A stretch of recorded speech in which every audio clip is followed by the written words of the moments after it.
Hey everyone, welcome back to another video. Today's video is going to be what I think is one of the most awaited videos on this channel in over 2 years. In today's video, I'm going to be covering all of the changes that have happened in the print-on-demand space since I've been gone here on YouTube. With that said, I'm going to try to keep this video as concise as possible so you can watch it through one time and be caught up to speed on all the changes that have happened in print-on-demand over the last couple years. Now lastly, before we get into this video, stay tuned next week because the other big business model, affiliate marketing, I'm going to be making a video just like this covering all the changes that have happened in that business model. So if you're in that business as well, you should watch that one next week. Without further ado, let's go ahead and get started in this video. So if we're looking at the changes that have happened in print on demand, I'm going to start with the biggest foundational change. Now, this change is something that doesn't directly affect you, but it's something that you need to know as a seller so you can understand how the print on demand space has kind of evolved over the last couple years. Now, what this change is that print on demand has split into two different types of print on demand. First being passive print on demand, as I like to call it, and active print on demand. Now, essentially the difference you need to understand between these two types of print on demand is that one of them, the passive print on demand, is the style where you create designs, you upload them to marketplaces that get traffic on their own, and you just kind of collect your profit. On the other side, there is active print on demand. And essentially what this is you're creating your own store, you're paying to host that basically with your own website domain, and then you're driving your own traffic to that store, and you're really a hands-on, more customizable clothing brand. Now, a couple other differences here are the active print on demand, you have to pay for your own store. So this is typically going to be through Shopify, and you have to use a plugin like Printful or Printify, something like that to fulfill your print on demand. Now, the catch here is that by using Shopify, you have to pay a minimum of $29 per month. So that's the hands-on approach, and that is the active print on demand. Coming over to the other side, this is the passive print on demand. This is the one that I like, and this is the one that I teach on this channel. That is totally free to do, and you're basically just uploading designs to these other websites that already get traffic. You don't have to drive your own traffic. All of the people will be coming and making purchases on their own, and that's what makes it more passive. So since that became such a big difference between those two styles in the last couple of years, I wanted to make sure that you guys were caught up to speed on that. So continuing on the passive print on demand side, the side that I like to stay on, let's move down what the changes are over there. So this is where the big changes in the last couple years that will affect you guys who have been following the style that I teach in passive print on demand. This is where they come in. So right off the bat, just to give you guys some peace of mind, the process that I have been teaching here on YouTube for the last couple years still works. It's the process that I still use. There have been some really minor changes that don't really affect anything. It's just things that I have learned along the way.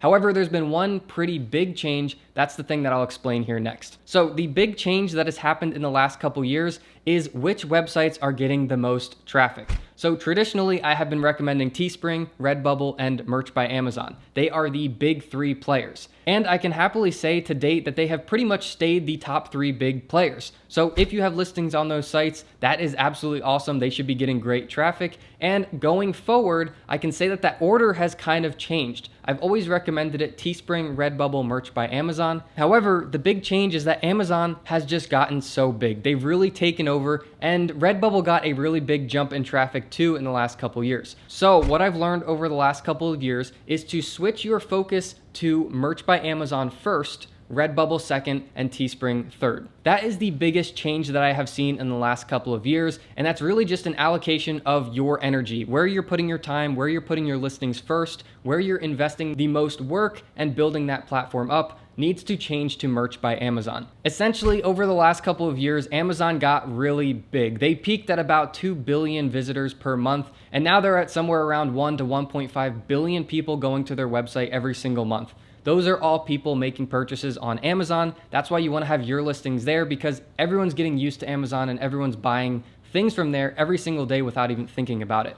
When they go to new websites like Redbubble or Teespring, it's not as easy. There's a little bit more resistance when making a purchase compared to Amazon. Now, looking at the changes with Redbubble next, they have just simply gotten more popular. Over the last couple of years, they did a great job with all of their processes, their marketing, their advertising, and they have become more of a household name. So they are getting about 25 million people to their website every single month. just making purchases of print-on-demand items. So I highly recommend trying to take advantage of the increase in traffic, and their website traffic continues to increase basically month over month. Now, looking at Teespring, there has been a little bit of confusion on what happened to Teespring. Is it now called Spring?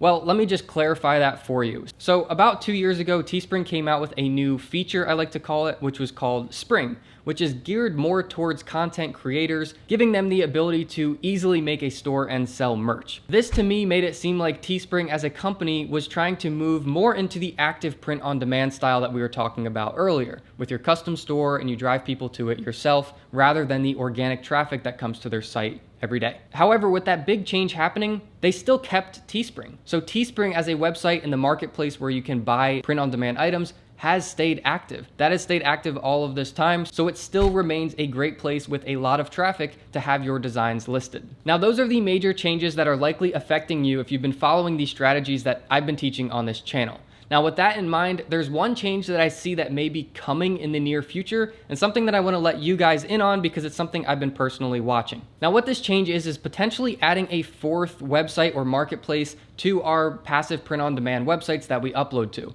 So as you guys know, it's typically the three that we always talk about: Merch by Amazon, Redbubble, Teespring. However, I've been watching Zazzle, which seems to be getting a lot of traffic to their website, and all of this traffic is organic. It means that the website is just simply ranking on search engines and pulling a lot of people who are looking to make purchases over to their marketplace. This is a site that I'm going to be keeping my eye on, and if their traffic continues to increase, then I'm going to start uploading all of my listings over there. So my recommendation to you guys is keep an eye on it as well. Go check it out, see what you think. Maybe upload some listings to it, some of your designs that hopefully you have in storage that you've uploaded to the other sites, and see if you get any early success. I'd love to know if you guys get some early success, and maybe that'll come into play to help me make the decision of if this is a good platform for us to start uploading on as well. So guys, those are the major changes in print on demand that have happened over the last couple of years. Hopefully that catches us all up to speed. And if you have any particular questions about changes or anything that you've been watching and you're curious about, let me know in the comments. I'd be happy to help you out. See if there's anything that I have seen on my side that I can share some helpful information with you about. As always, if you guys like this video, please leave a thumbs up. I appreciate that. And I'll see you all in the next video.